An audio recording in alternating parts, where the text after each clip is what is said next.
विधानसभा चुनाव के जो नतीजे सामने आते जा रहे हैं वो बड़े चौंकाने वाले हैं और इस पर चर्चा के लिए हमारे साथ वरिष्ठ पत्रकार साथी हमारे साथ है। उनसे हम चर्चा करेंगे ये जो आंकड़े आ रहे हैं वो किस तरह के आंकड़े आ रहे हैं। कि हमारे साथ प्रेस क्लब के अध्यक्ष दामू अम्बेडारे जी है। दामू अम्बेडारे जी, ये जो नतीजे आ रहे हैं अभी 54 के आसपास कांग्रेस पहुंच गई है, 35 होते जा रही है, इस तरह के जो आंकड़े लगातार गिरते बढ़ते जा रही है, किस तरह से आप इस देख रहे हैं?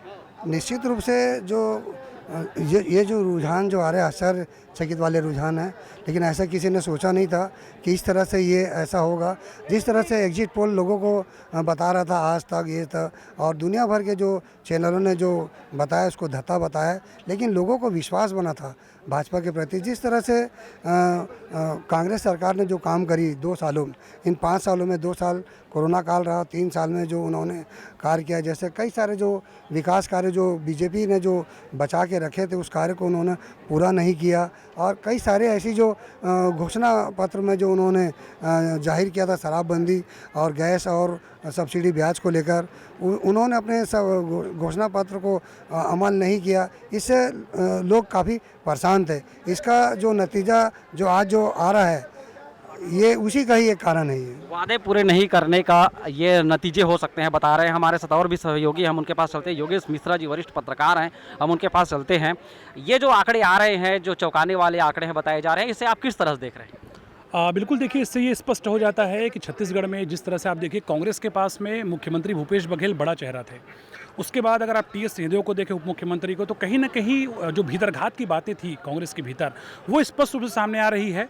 अगर आप लीडिंग को देखें, जिस तरह लीड मिल रहा है भाजपा के नेताओं को, तो साफ तौर पर दर्शा रहा है कि कहीं ना कहीं जो आम वोटर है छत्तीसगढ़ का, उन्होंने प्रधानमंत्री मोदी की गारंटी पर भरोसा कर लिया है। जिस तरह प्रधानमंत्री जब लगातार प्रदेश पहुँच रहे थे, चाहे रायपुर की बात करें, चाहे रायगढ़ की बात करें, अन्य जगहों की बात करें, जब भी वो जनसभाओं को संबोधित कर रहे थे वो बार बार कहते थे कि मेरी गारंटी है, मोदी की गारंटी है। तो इस बात पे लोगों ने भरोसा किया है।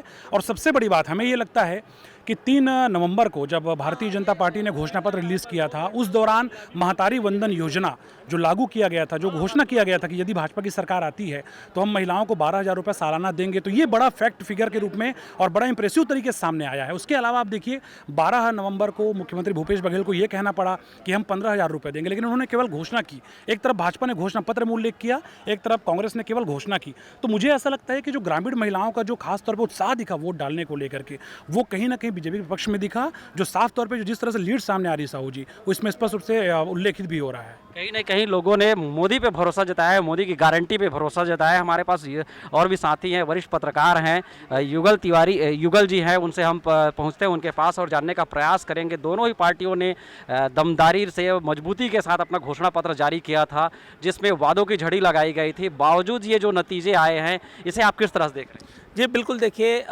जो सत्ता में रहता है उसे वास्तव में हकीकत से थोड़ा दूर वो रहते हैं।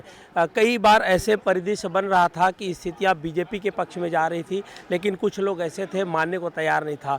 जो रिपोर्ट आ रहा था, जो क्लू मिल रहा था, उस पर ध्यान देना चाहिए था। हालांकि देखिए अभी जो रुझान आ रहा है वो अंतिम नहीं है, सीट बढ़ घट सकते हैं, लेकिन ये बात तो तय है कि जो आम मतदाता है, आम जनता है, वो भली भांति आप क्या घोषणा कर रहे हैं, कौन सा घोषणा आपका अमल हो रहा है, ये दर्शाता है। और मतदाता बिल्कुल जागरूक हो गए हैं। जिस तरह से जब हम सर्वे करते थे, लोगों से बात करते थे तो पता नहीं चलता था, तो ये साइलेंस कहीं ना कहीं विरोध को दिखा रहा था। समझने की ज़रूरत थी और उसका नतीजा है फिलहाल कुछ देर बाद स्थिति क्लियर हो जाएगी कि आखिर। लेकिन बीजेपी कह रही है कि ये मोदी के गारंटी का भरोसा है, तो कांग्रेस को अपने जो घोषणा पत्र है उस पर भरोसा था, लेकिन देखना है कि क्या होगा। लेकिन ये तय है कि देश की जनता, प्रदेश की जनता सब ध्यान रखती है, जानती है। सब जानती है जनता, मोदी की गारंटी पे भरोसा जताया है। हम दामू अम्बेडारे जी से चर्चा करेंगे कि राजधानी रायपुर का जो 4 सीट है, जैसे हॉट सीट भी माना जाता है और चूंकि राजधानी होने के कारण महत्वपूर्ण भी माना जाता है, ऐसे में राजधानी के सभी सीटों में भारतीय जनता पार्टी लगातार बढ़त बनाई हुई है। इसे आप किस तरह से देख रहे हैं? भाई देखो, चारों विधानसभा में भारतीय जनता पार्टी बढ़त हासिल की है, क्योंकि राजधानी होने के नाते यहाँ पर चारों जो विधायक हैं, जो जनता और लोगों के साथ में जो बीच में अपना जो छाप छोड़ी थी मिलने की, उससे जनता बहुत खुश थी। और राजधानी के अंदर में जितने भी बड़े नेता हैं यहाँ पर, जो कांग्रेस सरकार के जो भी विकास कार्य को अच्छी तरह से भुनाना और वो लोगों को उनके कार्य को दिखाना, ये लोगों को प्रभावित किया है।